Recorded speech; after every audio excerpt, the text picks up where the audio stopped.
नमस्कार, रीवा 24 न्यूज़ में आपका स्वागत है। ताज़ा तरीन खबरों के साथ मैं शैलेंद्र। सबसे पहले प्रमुख खबरें। भाई ने भाई के ऊपर चाकू से हमला करते हुए उतारा मौत के घाट। कलयुगी पुत्रों ने प्रॉपर्टी को लेकर मां बाप सहित भतीजे पर किया प्राणघातक हमला।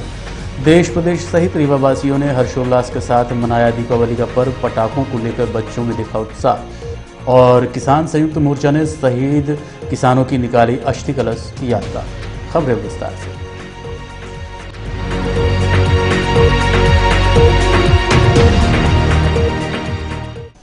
भाई ने भाई के ऊपर चाकू से हमला करते हुए मौत के घाट उतार दिया। जानकारी अनुसार बीती शाम रीवा के विंध्य विहार कॉलोनी निवासी क्रिश्चियन परिवार के टिंकू जॉन एवं रिंकू जॉन नामक दो सगे भाइयों के बीच विवाद हुआ, जिसमें टिंकू ने अपने भाई रिंकू के ऊपर चाकू से हमला करते हुए लहूलुहान कर दिया, जिसे आनंद फानंद में परिवार के अन्य सदस्यों द्वारा उपचार हेतु संजय गांधी अस्पताल ले जाया गया, जहां डॉक्टरों ने परीक्षण उपरांत रिंकू जॉन को मृत घोषित कर दिया। इस संबंध में संजय गांधी अस्पताल में पदस्थ डॉक्टर अलख प्रकाश एवं मैरी जॉन से बात की गई। घटना जो अभी थोड़ी देर पहले एक युवक आया था, इसका नाम रिंकू जॉन करके था। ये शायद विंध्या विहार कॉलोनी की घटना है, जिसमें बताया जा रहा है कि शायद आपस में भाई भाई का झगड़ा है ना। जो रिंकू जॉन यहाँ आया था काफ़ी सीरियस हालत में था और यहाँ चिकित्सकों ने देखा और उसको इलाज के लिए तो मृत घोषित कर दिया। हमारे पास 7:30 पौने 8 बजे फ़ोन आया है कि मतलब वो लगाया चाची, वो हमसे है तो हम रिंकू को है तो मार दिए हैं चाकू से, हम चाकू से मार दिए हैं। और तो हम उसको चिल्लाने लगे हैं कि तूने क्या किया। फिर उसके बाद वो बोला हो गया फ़ोन रखिए और काट दिए, फ़ोन हो गया। भाई भाई है, उसका टिंकू नाम है, एक टिंकू है एक पिंकू है, ये जो खत्म हुआ है रिंकू है। वहीं घटना के संबंध में एडिशनल एसपी शिव कुमार वर्मा से बात की गई तो उन्होंने क्या बताया, आप खुद सुनिए। 3 भाई और उनके साथ में उनकी बहन किराए से मकान में रहते हैं और काफ़ी लंबे समय से यहाँ रह रहे हैं, सीधी के रहने वाले हैं। तीनों भाइयों में एक रतौंधी टाइप की बीमारी जो रात्रि में दिखाई नहीं देती, ये कुछ अनुवांशिक बीमारी है उनमें। बहन ठीक है, तो ये विवाद कुछ होता रहता था भाइयों के बीच में आपस में। कल रात्रि को भी नशे की हालत में कुछ आपस में विवाद किया। विवाद इतना बढ़ गया कि बड़े भाई ने अपने मझले भाई पे चाकू से हमला किया। लोगों ने बचाने का प्रयास किया, उसी बीच उसने दूसरा चाकू मारा तो एक चाकू उसके पेट में लगा था, एक चाकू गले में लगा। परिवार के लोग, पड़ोसी लोग उसको अस्पताल लेके गए, जहां अस्पताल में इलाज के दौरान उसकी मौत हो गई। बहन की रिपोर्ट पर से सिविल लाइन थाना क्षेत्र में पुलिस के द्वारा 302 के तहत प्रकरण पंजीबद्ध कर विवेचना में लिया गया और उसके आरोपी भाई को गिरफ्तार कर लिया गया है। वैधानिक कार्रवाई की जा रही है। कलयुगी पुत्रों ने प्रॉपर्टी व जमीन की लालच में बूढ़े मां बाप पर जानलेवा हमला कर दिया। वहीं भतीजा बीच बचाव करने पहुंचा तो उसे भी गंभीर चोटें आई हैं, जिसे उपचार हेतु जबलपुर रेफर किया गया है। रीवा के बैकुंठपुर थाना क्षेत्र अंतर्गत रहने वाले रुस्तम खान और उनकी पत्नी जहरुल निशा घर में थी, तभी पुत्र फिरोज खान, सिकंदर खान, नाती साहिल खान, आदिल व फैसल खान लाठी डंडा लेकर आए और मां बाप व उनके छोटे पुत्र पर लाठी डंडा से हमला करते हुए लहूलुहान कर दिया। बीच बचाव करने भतीजा साबिर खान मौके पर पहुंचा तो आरोपियों ने उस पर भी जानलेवा हमला कर दिया, जिसकी हालत गंभीर बताई जा रही है, जिसे उपचार हेतु जबलपुर रेफर किया गया है। वहीं रुस्तम खान व जहरुल निशा को उपचार हेतु संजय गांधी अस्पताल में भर्ती करवाया गया है। घायल रुस्तम खान व अन्य संबंधितों से घटना के संबंध में बात करने पर बताया कि प्रॉपर्टी को लेकर आरोपियों ने मारपीट की है। पूर्व में भी इस तरह की घटनाएं घटित हो चुकी हैं। सिकंदर खान, फिरोज खान और उनके बच्चे साहिल खान, आदिल खान। सिकंदर और फिरोज कौन है आपके? बच्चे हैं। बच्चों ने हमला किया? हाँ, बच्चों ने हमला किया। क्या कहते हैं? जमीन घर मैं बोलता था मेरा खाली कर दो, तुमको मकान पैसा मिल गया है आवास का, तुम्हारा मकान बन गया है तो अपने में चले जाओ, बस इसीलिए। और जो थोड़ी जमीन थी वो बोलते मेरे को दे दो, मकान भी मेरे को दे दो, मेरा बनाया हुआ। आपने जमीन, क्या नाम है आपका? रुस्तम खान। जान से मारने को धमकी दे रखे हैं अभी भी। हम 4 आदमी के ऊपर, हमारे ऊपर सगीर खान, उनकी माँ ये जहीरुन्निसा और एक भतीजा है मेरा साबिर खान, तो वो उसको जबलपुर रेफर कर दिया गया, यहाँ से नहीं कर। देश प्रदेश सहित रीवावासियों ने भी हर्षोल्लास के साथ दीपावली का पर्व मनाया और विधि विधान से महालक्ष्मी की पूजा कर सुख समृद्धि की कामना की। देश प्रदेश सहित रीवा जिले में भी हर्षोल्लास के साथ दीपावली पर्व मनाया गया। पूरा जिला प्रकाश से दमकता नजर आया। दीपावली के दिन सुबह से ही बाजार में जमकर भीड़ देखी गई। लोगों ने लक्ष्मी गणेश की प्रतिमा, मिष्ठान, फल, फूल, दिए, पूजन सामग्री, आभूषण, लक्ष्मी गणेश के डेकोरेशन हेतु लाइट आदि की खरीदारी की, साथ ही पटाखों की भी खरीदारी करते नजर आए। वहीं शाम होते ही घर व व्यापारिक प्रतिष्ठानों में सुख समृद्धि की कामना करते हुए लक्ष्मी, गणेश, सरस्वती की विधि विधान से पूजा अर्चना की। घर में परिवार के लोगों द्वारा एक साथ दीपावली पर्व पर महालक्ष्मी की पूजा, आरती, हवन कर परिवारजनों की खुशहाली की कामना की गई। वहीं जिले के व्यापारियों ने लक्ष्मी गणेश व माता सरस्वती की पूजा अर्चना के साथ वही खातों की पूजा अर्चना कर व्यवसाय अच्छा चलता रहने की कामना की। तत्पश्चात घर व प्रतिष्ठानों को पूरी तरह से दीपकों को जगमग करते हुए प्रसाद का वितरण किया गया। कुछ लोगों को उपहार भी देते देखा गया। वहीं पटाखों की बात करें तो भले ही पूर्व की अपेक्षा व्यवसाय कम रहा हो, लेकिन फिर भी रीवा जिले में लगभग 1 करोड़ रुपए के आसपास पटाखों का व्यापार रहा। सुप्रीम कोर्ट की गाइडलाइन को मद्देनजर रखते हुए बड़ों ने तो पटाखे फोड़ने में कोताही बरती, लेकिन बच्चों में दीपावली पर्व पर पटाखों को लेकर भारी उत्साह देखा गया। कुछ बच्चों ने परिवारजनों की सहमत से तो कुछ बच्चों ने परिजनों की चोरी से रात भर आतिशबाजी कर दीपावली पर पूरे उत्साह के साथ मनाया। चारों तरफ पटाखों से गुंजायमान रहा रीवा शहर। संयुक्त किसान मोर्चा संभाग इकाई ने लखीमपुर खीरी में शहीद हुए किसानों की निकाली अस्थि कलश यात्रा। राष्ट्रीय आह्वान पर संयुक्त किसान मोर्चा संभाग इकाई रीवा ने शिव सिंह के नेतृत्व में लखीमपुर खीरी में भाजपा के केंद्रीय नेता के पुत्र द्वारा की गई घटना में शहीद हुए किसानों के सम्मान में 2 दिवसीय अस्थि कलश यात्रा का आयोजन किया।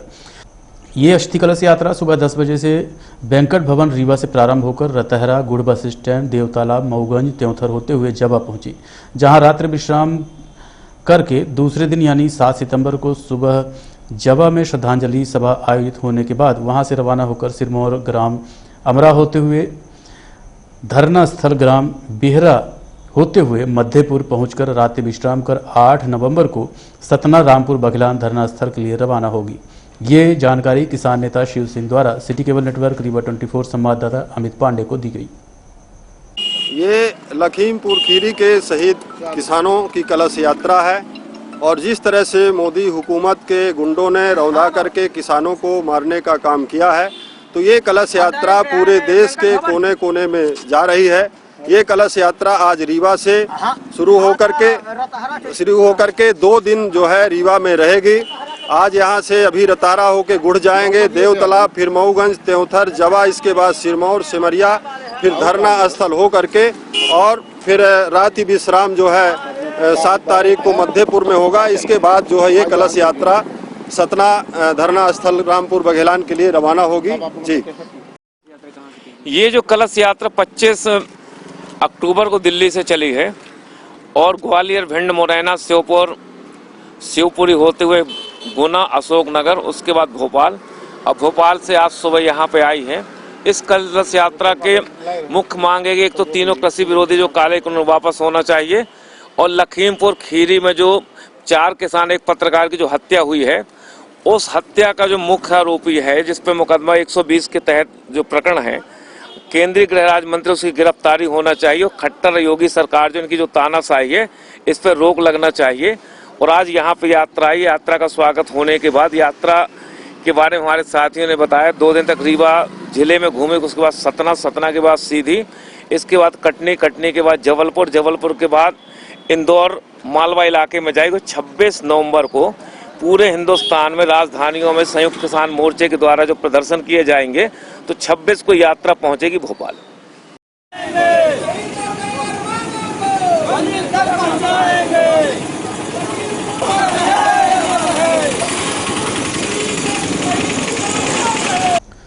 ट्रैक्टर रिपेयरिंग करने वाले दुकान संचालक ने सरहंगी दिखाकर पैसा वसूलने वाले आरोपी के खिलाफ थाने में पहुंचकर रिपोर्ट दर्ज करवाई है। सिविल लाइन थाना क्षेत्र अंतर्गत ट्रांसपोर्ट नगर में ट्रैक्टर की रिपेयरिंग करने वाले दुकान संचालक रामचंद्र विश्वकर्मा नामक व्यक्ति सिविल लाइन थाने पहुंचा और शिकायत दर्ज कराते हुए बताया कि छोटी पुल के पास रहने वाला रामभान लोनिया उसे डरा धमका कर नशे के लिए पिछले कई वर्षों से समय समय पर आकर पैसों की वसूली करता रहता है। इसी कड़ी में बीते दिवस भी आरोपी राजभान लोनिया दुकान पहुंचा और नशे के लिए पैसे मांगने लगा, लेकिन पैसे दुकानदार के पास नहीं थे, जिसके बाद आरोपी हाथ में हथौड़ा लेकर लगभग 1.5 घंटे तक डराता धमकाता रहा और पैसों की मांग करता रहा। पूर्व में भी वो कई बार इस तरह से दबंगई करते हुए रंगदारी वसूल कर चुका है। इस घटना के संबंध में रीवा 24 संवाददाता अमित पांडे ने रामचंद्र विश्वकर्मा से बात की। आपके साथ? हम जैसे दुकान कल पहुँचे वैसे ही वो हमको आया तो ऐसा लगा कि चंगुल में ले लिया। फिर वो हमको पैसा मांगने लगा तो मैं पैसे में अपने काम के विलीन से नहीं, पैसे भी नहीं थे और मेरे पास पैसे भी नहीं थे। वो हमको 10-50 नाम गिना गया कि यहाँ जाना वहाँ जाना है। फिर इसके बाद वो बोलता है कि यहाँ पहले तुम्हारे ही पास आया, तुम पैसा दो नहीं तो हम तुमको हथौड़ा उथौड़ा लिया था दुकान के सामने। जिसकी दुकान में मैं था उसी के दुकान में आधे घंटे, पौन घंटे, 1.5 घंटे तक वो हमको छोड़ा ही नहीं। वो ये बोला पैसा दो तो मैं जाऊंगा, वरना पैसा नहीं दोगे तो मैं नहीं जाऊंगा। अब पैसे थे नहीं तो कहाँ जाऊंगा। आरोपी का क्या नाम है? क्या नाम है? आरोपी का नाम है राजभान लुनिया। ये कहाँ का रहने वाला है? ये आपके बांस घाट में रहता है। ये मतलब ये किनारे बड़ी छोटी पुल के बगल का। कब से परेशान कर रहा था? ये कई सालों से, लगभग 10-15 सालों से मेरे को परेशान कर रहा है। किस बात की पैसे मांगता है? तो आप वो कहते हैं ना कि जैसा आदत लगने लगाया जिंदगी को, तो वहाँ पे बहुत सारे लोग बैठे रहते तो उसको गोली दवाई ले आके देते। वो नशेड़ी, जुआड़ी और शराबी और चोरी डकैती उसका पेशा है सारी उम्र कितने का। लोग मिलके मारे हैं? मारने के लिए तो अकेला गया था मेरे पास, और जब आता है तो अकेला ही आता है। तो वो हम काम करने वाला दुकानदार हूँ तो किसी से झगड़ा करना मेरा पेशा थोड़ू है। क्या लूट किया है? पैसे की लूट के कई बार वारदात पहले भी कर चुका था। कई बार गाड़ी ले चुका, उसमें ब्लैक करना, दुकान पे ब्लैक करना, सारा काम उसका ब्लैक मनी का है। थाने में कार्रवाई हो गई? थाने में कार्रवाई हो गई सर। कल रिपोर्ट लिखाया 2 बजे के बाद। सारा दिन खाया पिया नहीं, सारा दिन ऐसा ही था जैसा दिख रहा हूँ। और वहाँ की जनता भी कहती है मैं बेवकूफ़ हूँ, आप ऐसा हो ऐसा हो। किस काहे की दुकान खुली है आपकी? मेरा ट्रैक्टर रिपेयरिंग का टूल्स रख के काम करता हूँ। तो उसका भाई भी मेरे ऊपर भाभी होता है कि मेरा भाई तो एक दाऊद है, तो मैं गुंडा हूँ, बम्बई के जैसा दुकान को हड़प लूंगा। क्या सीएम का नाम? देखते रहिए रीवा 24 न्यूज। मिलते हैं इस छोटे से ब्रेक के बाद। हड्डी जोड़ एवं रीढ़ रोग तथा स्त्री रोग एवं प्रसूति रोग का इलाज एक ही छत के नीचे। विघ्नहर्ता hospital and trauma centre, hotel landmark के पास, रतहरा, रीवा। डॉक्टर संतोष सोनी, पूर्व चिकित्सक, बॉम्बे हॉस्पिटल, मुंबई। हड्डी जोड़ एवं रीढ़ रोग विशेषज्ञ, छोटे चीरे एवं दूरबीन विधि द्वारा हाथ तथा पैर की हड्डियों का ऑपरेशन। गठिया बात, जटिल एवं बिगड़े हुए फ्रैक्चर का बेहतर इलाज करते हैं डॉक्टर संतोष सोनी। विघ्नहर्ता हॉस्पिटल ट्रॉमा सेंटर में ही स्त्री एवं प्रसूत रोग विशेषज्ञ डॉक्टर शैलजा सोनी भी उपलब्ध हैं, जिनकी देखरेख में नॉर्मल डिलीवरी, सिजेरियन ऑपरेशन एवं बच्चेदानी से संबंधित ऑपरेशन की बेहतर सुविधा। संतानहीन दंपत्ति तत्काल संपर्क करें। विघ्नहर्ता hospital and trauma centre, hotel landmark के पास, रतहरा, रीवा। सुविधाजनक एवं सफल इलाज हेतु आज ही संपर्क करें। विघ्नहर्ता hospital and trauma centre, hotel landmark के पास, रतहरा, रीवा। मोबाइल नंबर 7828781983 अथवा 8462956774 पर। आरोपी युवक ने शराब के लिए पैसे न देने पर पेट्रोल पंप के कर्मचारी के साथ मारपीट की, जिसका वीडियो सोशल मीडिया में वायरल हुआ। पुलिस द्वारा आरोपी पर मामला पंजीबद्ध कर तलाश की जा रही है। रीवा के बैकुंठपुर थाना क्षेत्र अंतर्गत लालगांव स्थित पेट्रोल पंप में स्थानीय नशेड़ी व सरहंग मोनू महापात्र पिता भारत महापात्र पहुंचा और पेट्रोल पंप के कर्मचारी जगदीश यादव से शराब पीने के लिए पैसों की मांग की। जब कर्मचारी ने पैसे देने से मना कर दिया तो नशेड़ी द्वारा कर्मचारी के साथ मारपीट की गई, जिसका वीडियो भी सोशल मीडिया में वायरल किया। वहीं पुलिस द्वारा कर्मचारी की शिकायत पर आरोपी के ऊपर 294, 323, 327, 506 के तहत मामला पंजीबद्ध कर लिया गया है। फिलहाल आरोपी पुलिस गिरफ्त से बाहर है। तेल नहीं डाल रहा है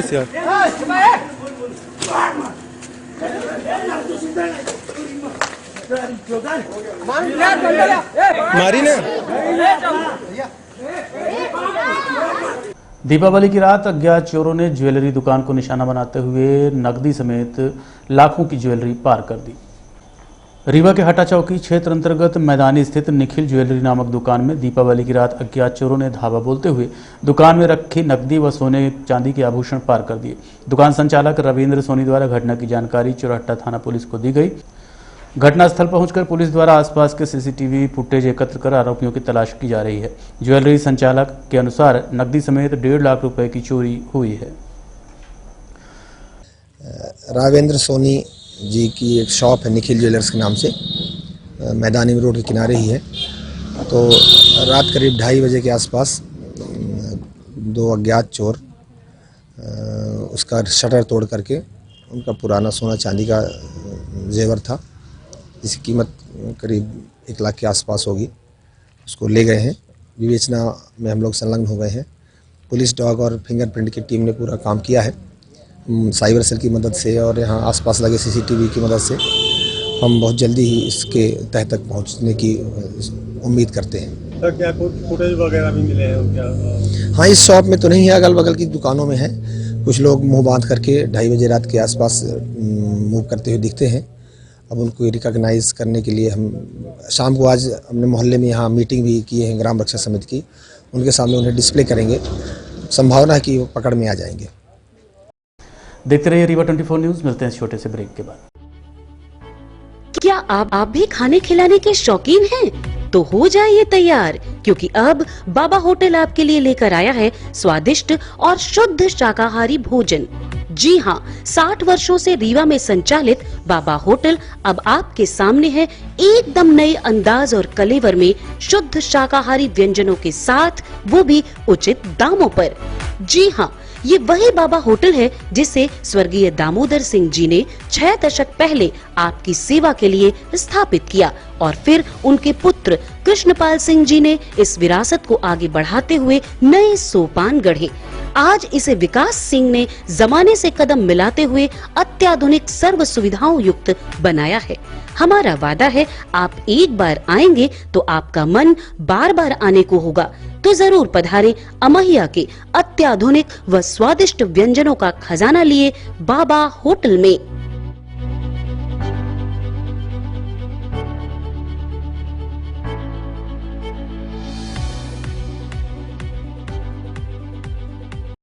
पूज्य गुरुदेव श्री स्वामी कमलेश्वरानंद जी ने पत्रकार वार्ता कर 3 दिवसीय सत्संग साधना शिविर कार्यक्रम आयोजित किए जाने की जानकारी दी। ध्यान योग जन जागृति सेवा संस्थान के पूज्य गुरुदेव श्री स्वामी कमलेश्वरानंद जी ने पत्रकार वार्ता के माध्यम से जानकारी देते हुए बताया कि रीवा में 7, 8 व 9 नवंबर को सत्संग साधना शिविर का आयोजन किया गया है, जिसमें दीक्षा, साधना, समाधान आदि के कार्यक्रम आयोजित किए जाएंगे। और भी आदरणीय पूज्य गुरुदेव कमलेश्वरानंद द्वारा जानकारी दी गई, आप खुद सुनिए। जी गुरु जी बताएं आज क्या कार्यक्रम? ध्यान योग जन जागृति सेवा संस्थान वर्षों से आपके यहाँ आपके सहयोग से सत्संग साधना शिविरें करता रहा है। कोरोना काल के उपरांत एक बार फिर पुनः अवसर महाकाल की कारुणिक कृपा सदगुरुदेव भगवान निखिल की प्रेरणा से एक बार फिर हम रामलला महोत्सव के रूप में सर्वत्र विजय श्री प्राप्ति रामेश्वर साधना सिद्धि दीक्षा के रूप में हम आपके बीच जीवन में सत्संग हो, जीवन में साधना हो, तो निश्चित ही जीवन में साध्य हमारे जीवन का लक्ष्य हमें अवश्य प्राप्त होता है। मनुष्य जब जब भी साधना विहीन हुआ है तब तब उसे अपने जीवन में कठिनाई महसूस हुई। अगर मनुष्य सदगुरु के सानिध्य में उसे सत्संग करे, उसे दीक्षा प्राप्त करे। सत्संग का तात्पर्य भी होता है सद स्वरूप गुरु का संग। सत्य वो जो शिव है, सत्य जो आनंद है, सत्य जो प्राण है, आप में जो सत्य आत्मा है उसकी सानिध्यता प्राप्त करना। ऐसा कोई मंत्र है, ऐसा कोई तंत्र है, ऐसी कोई विधि है, ऐसी कोई साधना है, ये सद्गुरु ही आपको प्रदान। हम अपने तन को, अपने मन को और अपने जीवन में धन को, जीवन के अर्थ को सिद्ध कर सकें, इसलिए मैं आपके बीच में रामलला महोत्सव के रूप में विजय श्री प्राप्ति रामेश्वर साधना श्री दीक्षा के रूप में मेरा बहुत बहुत शुभकामना शुभाशीष। 7, 8, 9 नवंबर 3 दिवसीय कार्यक्रम, समय शाम को 4 बजे से 8 बजे के बीच में यह अनवरत कार्यक्रम चलेगा, जिसमें दीक्षा भी होगी, साधना भी होगी, ध्यान भी होगा और निश्चित रूप से जीवन की पूर्णता प्राप्ति के लिए, आपके समस्याओं के समाधान के लिए। जो कोरोना की विजयश्री है कि धर्म की विजयश्री किसकी है?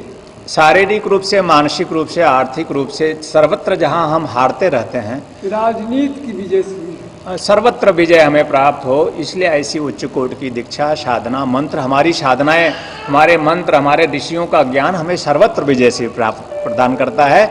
इसलिए शारीरिक रूप से भी हम स्वास्थ्य प्राप्त करें, मानसिक रूप से भी स्वास्थ्य प्राप्त करें और आर्थिक रूप से भी हम स्वास्थ्य प्राप्त करते हुए आत्मवान बने, अध्यात्म की उपलब्धि भी कर सकें। ऐसे श्री राम, भगवान श्री राम जो चतुर्दिक सफलता प्राप्त कर सके ऐसी उच्च कोटि की साधना से, और समस्त प्रकार के दुर्भिक्षों पर नाश करें और सद्प्रवृत्ति धारण करके जीवन में आनंद। साधना करके देवी देवताओं को प्राप्त किया जा सकता है। साधना करके समस्त देवी देवताओं की कृपा प्राप्ति की जा सकती है। प्रथम चरण है, उनकी अपरोक्ष शक्तियों से हम अपने जीवन को पूर्णता प्रदान कर सकते हैं, हम शक्ति संपन्न बन सकते हैं। और साधना द्वितीय चरण में हम करके क्या रूप है? निश्चित रूप से हम स्वयं में भी देवत्व को उपलब्ध हो सकते हैं। वस्तुतः अगर हम किसी देवी देवता को स्वयं में सिद्ध करना चाहते हैं, सिद्धि प्राप्त कर लेना चाहते हैं, प्रत्यक्ष कर लेना चाहते हैं, ऐसा कुछ करना चाहते हैं, तो उसके लिए हमें अवश्य ही स्वयं में आंखें बंद करके अपने प्राण आत्म तत्व का ज्ञान जरूरी होगा। जब हम प्राण में तन मन के पार परे की एक स्थिति में पहुंचते हैं तो फिर वो देवता हमारे इन्हीं चर्म चक्षुओं के माध्यम से हमें दिखाई देने लगते हैं। और अब चलने से पहले प्रमुख खबरें एक बार फिर। भाई ने भाई के ऊपर चाकू से हमला करते हुए उतारा मौत के घाट। कलयुगी पुत्रों ने प्रॉपर्टी को लेकर माँ बाप सहित भतीजे पर किया प्राणघातक हमला। देश प्रदेश सहित रीवा वासियों ने हर्षोल्लास के साथ मनाया दीपावली का पर्व। पटाखों को लेकर बच्चों ने देखा खासा उत्साह। और किसान संयुक्त मोर्चा ने शहीद किसानों की निकाली अस्थि कलश यात्रा। आज के दिन में इतना ही। देखते रहिए रीवा 24 न्यूज़। नमस्कार।